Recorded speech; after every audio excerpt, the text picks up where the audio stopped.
without talking about co-regulation. And so as you most of you all know that when a child's born, they're completely helpless. They need us to pick them up, clean them, to feed them. And when a crying baby, when we pick them up and we rock them, we're regulating them. They completely rely on us to regulate their emotion, to learn how. Now imagine a 5-year-old who gets a boo-boo on the playground, gets a scraped knee, and comes to us to kiss the boo-boo.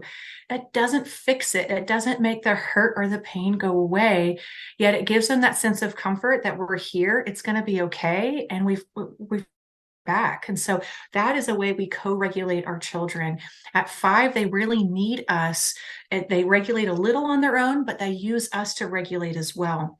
And then now a 15-year-old, they're wanting independence. They're wanting to pull away from us. They're wanting to regulate more on their own. And it's developmentally appropriate for them to try, but they still need us a little. They still need us to maybe have their arm around them and help them think through a tough situation.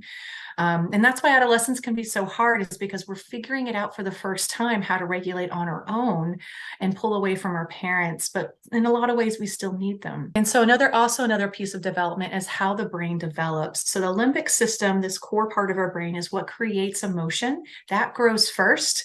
What grows second is our prefrontal cortex up here, which is our regulator of our emotion. And so a child's emotion starts to grow before their ability to manage it grows.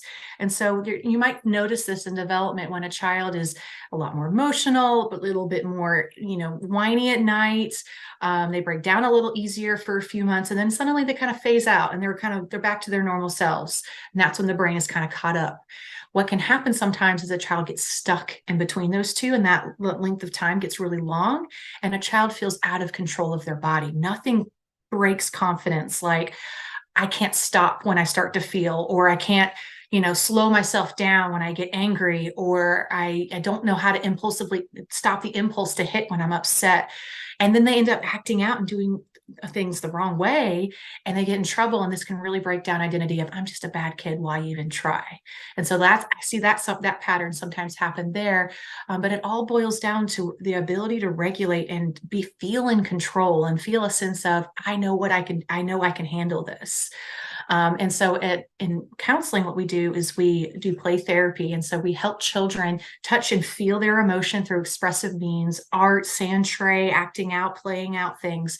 And when we start to notice their dysregulation, we start to help them playfully regulate. So they're intrinsically linking this touching the emotion, feeling overwhelmed, and this feels better, calming the body back down.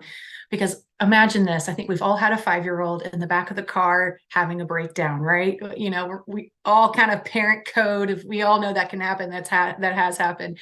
So imagine that your child's breaking down, 5-year-old, if we were to lean back and go, I think you're feeling a big emotion. Let's take some time to breathe together.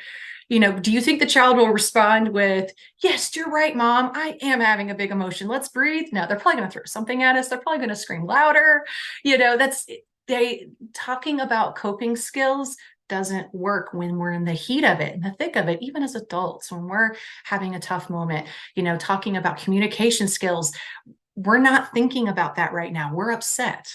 And so what we're doing in therapy is we're helping the child intrinsically link. So I naturally start to cope and use my skills without even having to think about it.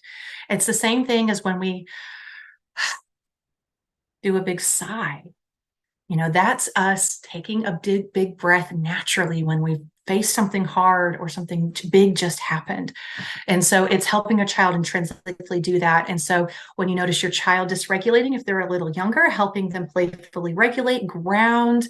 But as a teenager, what this can look like is, hey, I can tell something's up. I'm here when you're ready. Or, I remember how it felt when you were your age and I went through some things. So using that like it's normal, I went through it too. I'm here when you're ready.